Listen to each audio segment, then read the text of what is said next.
Hi, I'm Dr. Toby Leong, and today's topic is irritable bowel syndrome, or IBS, which is a common condition that affects 7% of the North American population, and it is 1.5 times more common in the female compared to the male gender. It is also common in patients with fibromyalgia, which is a chronic pain condition.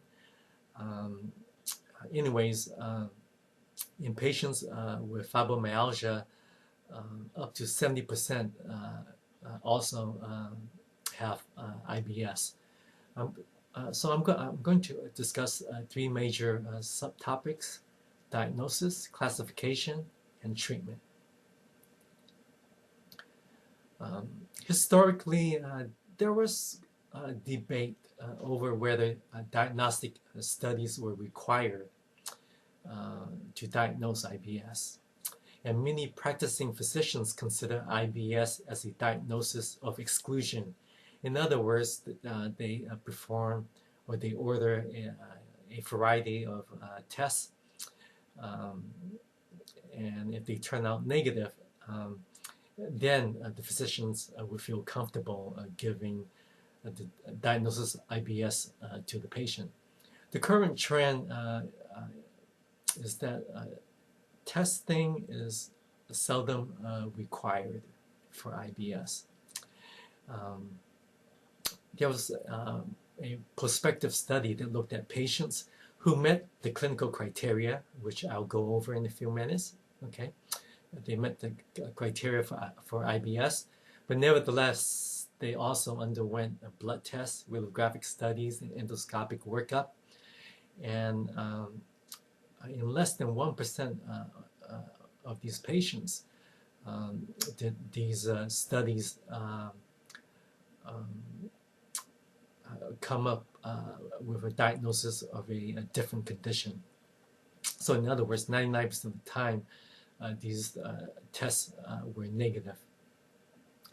When there are alarm features, I'll mention 5 major ones, then further testing is necessitated or required. So number 1 is anemia. Number 2 is weight loss. Family history is important. Number 3, family history of colorectal cancer. Number 4, inflammatory bowel disease. And number 5, and or family history of celiac sprue. And the diagnostic tests performed are listed here. Let me give you room to see here. And but basically, you could go over this if you're interested. You could just press pause, and otherwise I'm going to move on here. And so basically, what is IBS? Okay, irritable bowel syndrome is basically recurrent abdominal pain or discomfort that occurs at least 3 days per month for in the last 3 months, and is associated with 2 or more of the following 3 criteria. Number 1 is improvement in pain or discomfort with bowel movement. Number 2 is onset of pain or discomfort that is associated with a change in frequency of bowel movements. Number 3 is the onset of pain or discomfort that is associated with a change in the consistency of the stool.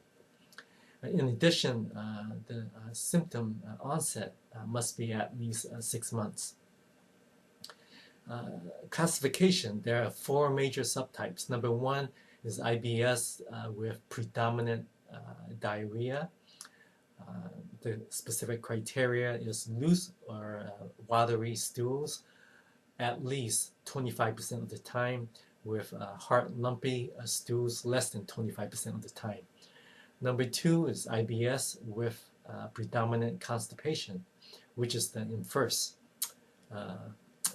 or hard or lumpy stools at least 25% of the time, with loose or watery bowel movements less than 25% of the time.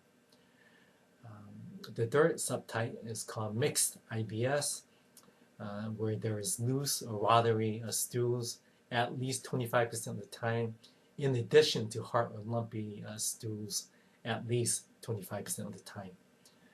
The fourth is called undefined IBS, which is basically symptoms that do not meet the criteria of the prior three subtypes of IBS.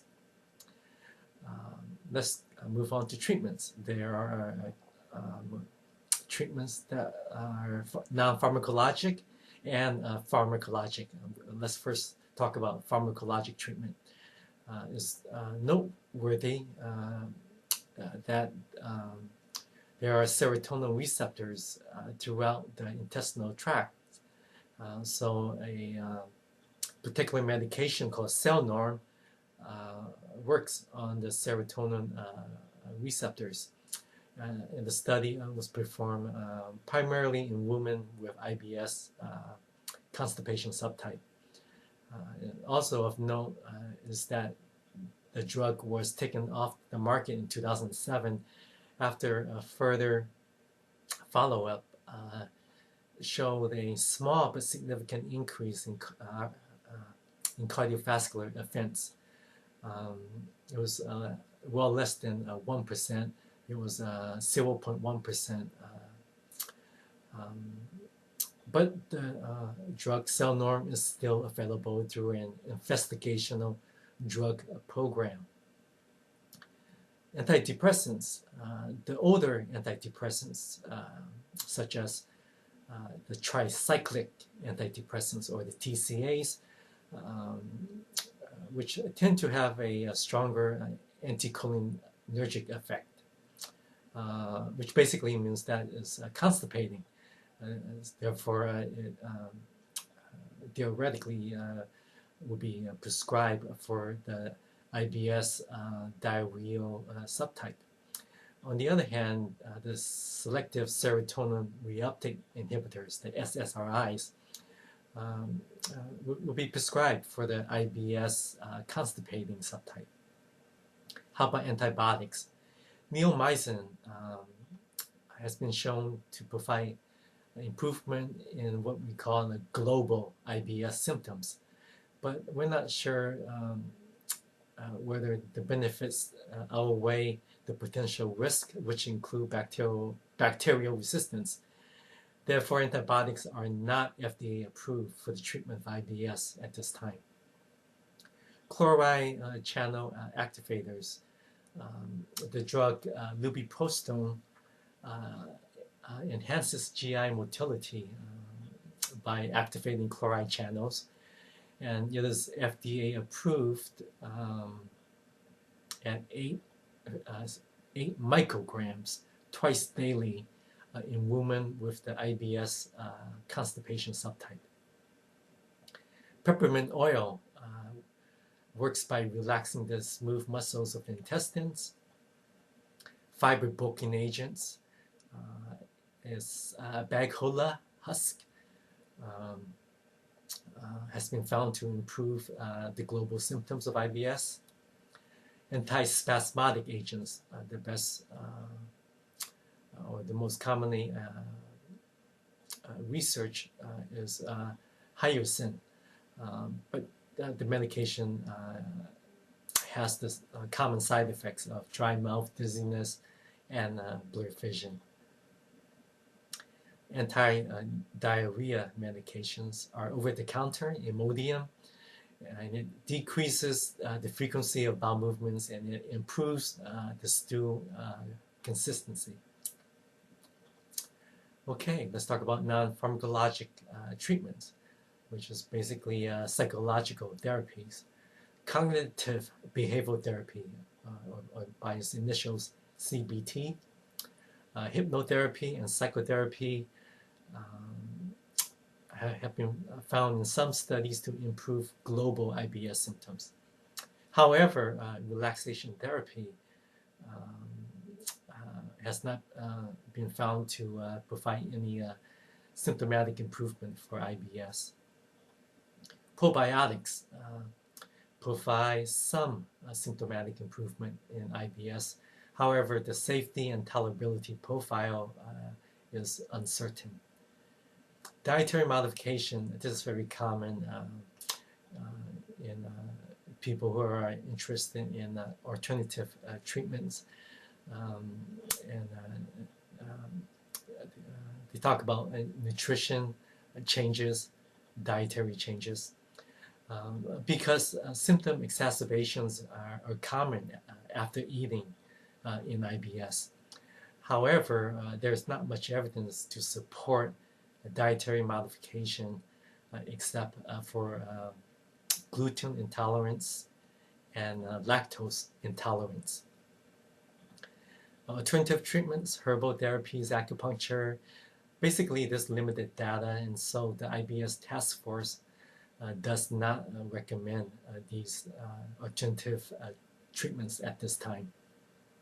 So the conclusion here, from top to bottom, is basically the greatest or the strongest amount of evidence for the treatment of IBS is cell norm. In chronological order, we go down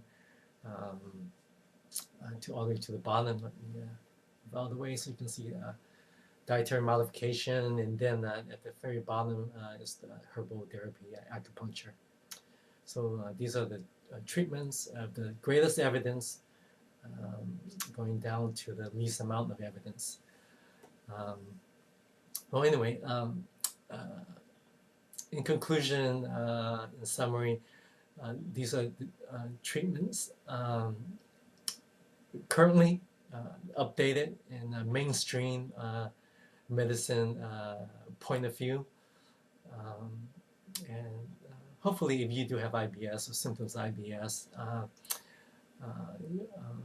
being more informed will help you be more comfortable in your discussion with your personal treating physician.